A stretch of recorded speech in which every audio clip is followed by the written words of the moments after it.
বাংলাদেশের ক্রিকেট ইতিহাসে অনেক খেলোয়াড় আছে যাদের ক্যারিয়ারের শুরুটা হয়েছিল রাজকীয়ভাবে, কিন্তু অফ ফর্ম এবং সুযোগের অভাবে নিজেদের ক্যারিয়ার লম্বা করতে পারেননি। কঠোর পরিশ্রম, অধ্যাবসায় এবং মনোযোগের অভাবে যুগে যুগে অনেক প্রতিভাবান মানুষ হারিয়ে গেছে। হঠাৎ করেই ঝরে গেছে অনেক তারকা।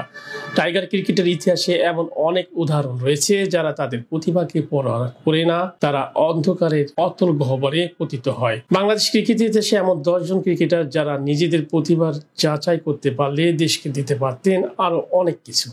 তাদের নিয়েই আজকের এই প্রতিবেদন। মেহরাব হোসেন অপি আন্তর্জাতিক ক্যারিয়ার 1998 থেকে 2003, ম্যাচের সংখ্যা 9 টেস্ট এবং 18 ওয়ানডে। বাংলাদেশের প্রথম ওয়ানডে সেঞ্চুরিয়ান তিনি। অনুকরণীয় ব্যাটিং স্টাইলের সঙ্গে 22 গজে ছিলেন খুব সাহসীও। ক্রিকেট মাঠে ভারতীয় ক্রিকেটার রমন লাম্বার মৃত্যুতে বেশ মানসিক আঘাত পান অপি। বেশ কিছুদিন ক্রিকেট থেকে দূরেও ছিলেন। ফেরার পর আগের মতো ফর্ম ফিরে পাননি আর তিনি। আফতাব আহমেদ আন্তর্জাতিক ক্যারিয়ার সময় 2004 থেকে 2010, টেস্ট 16টি, ওয়ানডে 85 এবং 11টি টি20।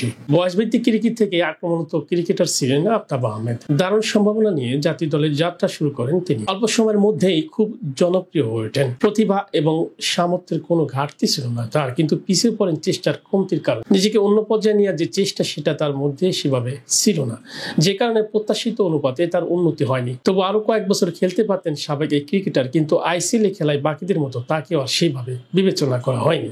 নাফিস ইকবাল আন্তর্জাতিক ক্যারিয়ার 2004 থেকে 2006, ম্যাচের সংখ্যা 11 টেস্ট ও 16 ওয়ানডে। মেধা ও সামর্থ্যের দিক থেকে কেউ কেউ ছোট ভাই তামিম ইকবালের চেয়েও এগিয়ে রাখতেন নাফিসকে। বয়সভিত্তিক ক্রিকেট থেকে আলোচনায় ছিলেন সাবেক এই ওপেনার। বয়সভিত্তিক পর্যায় থেকে নাফিসকে বলা হচ্ছিল বাংলাদেশের ব্যাটিং এর ভবিষ্যৎ। শুধু ব্যাটিংই নয়, ভবিষ্যৎ অধিনায়কও ভাবা হচ্ছিল সাবেক এই ডানহাতি ব্যাটসম্যানকে।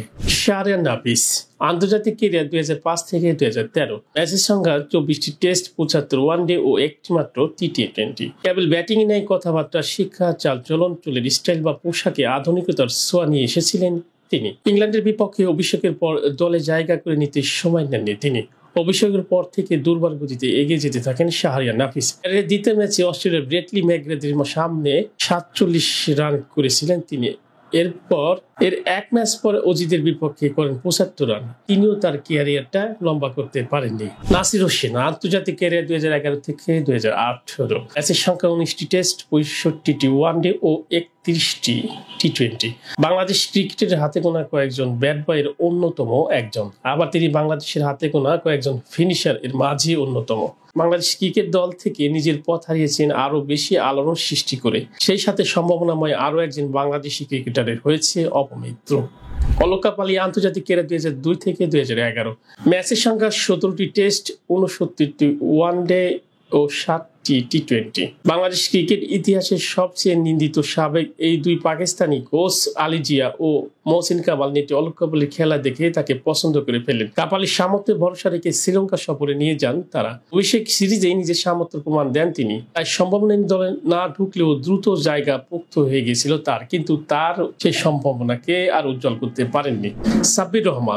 সাব্বির রহমানের আন্তর্জাতিক ক্যারিয়ার 2010 থেকে 2022, ম্যাচের সংখ্যা টেস্ট 11, ওডিআই 66টি ও টি20 48টি।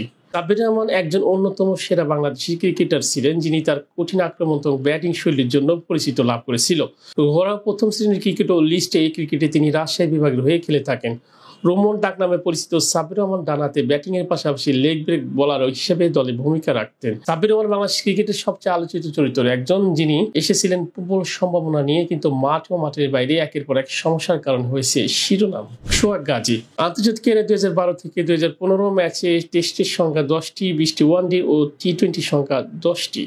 টেস্ট ইতিহাসের একমাত্র ক্রিকেটার হিসেবে একই ম্যাচে সেঞ্চুরি ও হ্যাটট্রিকের রেকর্ড করেছিলেন তিনি। ঘরোয়া ক্রিকেটেও তার এই রেকর্ড আছে। প্রকৃতপক্ষে প্রতিভা নিয়ে জাতীয় দলে নাম লেখান, সাফল্য মিলেছিল, কিন্তু হারিয়ে যেতে সময় লাগেনি। নিজেকে অন্য পর্যায়ে নিয়ে যাওয়ার জন্য যে তাড়না সেটা তার মধ্যে সেভাবে দেখা যায়নি বলে মনে করেন ক্রিকেট সংশ্লিষ্ট অনেকেই।